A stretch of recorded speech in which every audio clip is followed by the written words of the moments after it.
that ensued was brutal, a drawn-out war of attrition that tested their resolve at every turn, pushing them to their limits. Harry Bradford, furious at Vicky's return and her open defiance, unleashed his full arsenal of legal and financial might. He hired private investigators to dig into Jack's past, spread rumors among the restaurant's remaining customers, and even attempted to bribe city officials to find legitimate reasons to shut down the bistro. But Jack and Vicky, together, were a force to be reckoned with, an unbreakable team. Vicky's insider knowledge of her father's empire, his vulnerabilities, and his questionable financial dealings proved crucial. She knew where the skeletons were buried, the past industry, the shady business practices he had employed over the years, the cracks in his armor. The trial was a spectacle, a dramatic courtroom showdown. Harry Bradford, usually so composed, so in control, found himself on the defensive, his carefully constructed facade crumbling under the relentless questioning of their lawyer, Vicky's damning testimony. She revealed how her father had manipulated her career choices, how he had used his wealth and influence to control every aspect of her life, and how his purchase of the building was a direct act of malicious intent, not a legitimate business venture, but a calculated act of revenge. The emotional climax came when Vicky, on the stand, recounted the night she had confronted her father about the Houston job and how he had lied to Jack, twisting the truth to drive a wedge between them, to break their bond.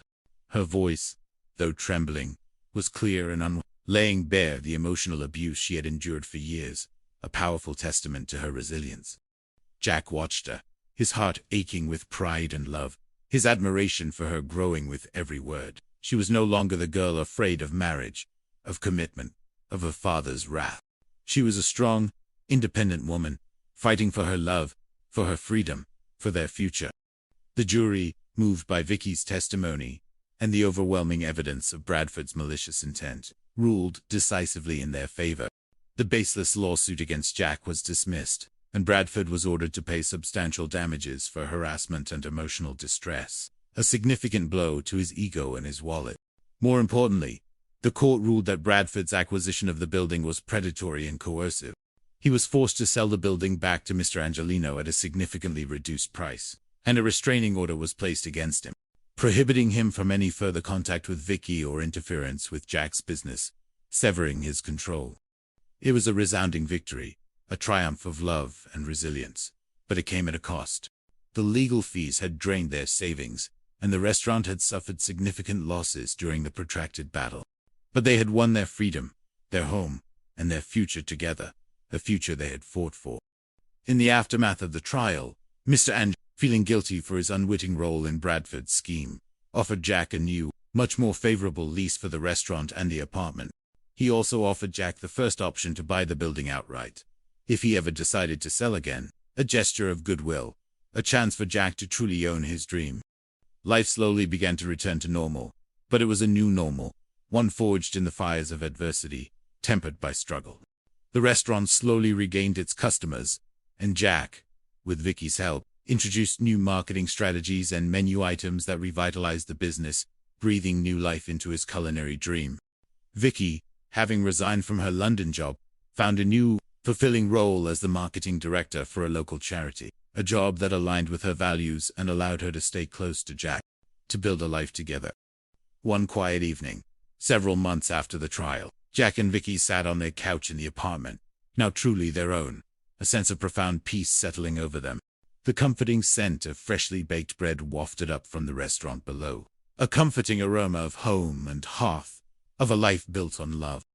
"You know," Vicky said, leaning her head on Jack's shoulder, her voice soft, contemplative, "my father's defeat, it's strange. I don't feel triumphant, just relieved, and a little sad for him, I guess." Jack squeezed her hand, his touch reassuring. "He made his choices, Vicky, and you made yours, and your choices brought you back to me." She smiled, a soft, contented smile, a radiant glow illuminating her features. "They did." She paused, then looked up at him, her eyes serious, filled with a profound depth of emotion. "Jack, do you remember when you asked me to marry you, right after Janet's wedding?" Jack's heart skipped a beat, a sudden surge of hope and anticipation. "I do, and you said no." "I was so scared then," she confessed, her voice barely a whisper, a raw vulnerability in her tone. Scared of repeating my parents' mistakes, scared of losing my independence, scared of everything that marriage represented to me then. And now? Jack asked, his breath held captive in his chest, waiting for her answer, for his fate. Vicky sat up, turning to face him, her gaze unwavering, resolute. She reached for his hand, her fingers intertwining with his, a silent promise. Now, I'm not scared anymore. My father tried to destroy us, and all he did was make us stronger. We faced the worst, and we did it together. I know now that marriage isn't a trap. It's a partnership, a promise to face everything, good and bad, with the person you love, with the person who stands by you, no matter what. She looked into his eyes, her gaze unwavering, filled with a love that had been tested and refined, a love that had grown stronger through adversity. Jack Tripper, I want to marry you. Jack stared at her, tears welling up in his eyes, blurring his vision. He had dreamed of this moment, but after everything they had been through, he had almost given up hope, almost resigned himself to a life without this ultimate commitment. Are you serious? He whispered, his voice choked with emotion, barely audible. Never been more serious in my life, she replied, a radiant smile lighting up her face, a joyous glow. I want the organ music, and the flower girls, and the long, white wedding gown. And I want to promise forever to you, in front of everyone we love, in front of the world. Jack pulled her into a fierce embrace, his heart overflowing with joy, with an overwhelming sense of gratitude. Oh, Vicky. Yes. 1,000 times, yes. Their wedding was everything Janet's hadn't been, and everything Vicky had once feared, yet now embraced with open arms, with a profound sense of peace. It was a grand affair, held in a beautiful old church, complete with a soaring organ, a procession of flower girls, and Vicky, breathtaking in a gown of ivory silk and delicate lace, walking gracefully down the aisle towards Jack, her future. Janet and Terry stood as bridesmaids, their eyes misty with happiness, sharing in their friend's joy.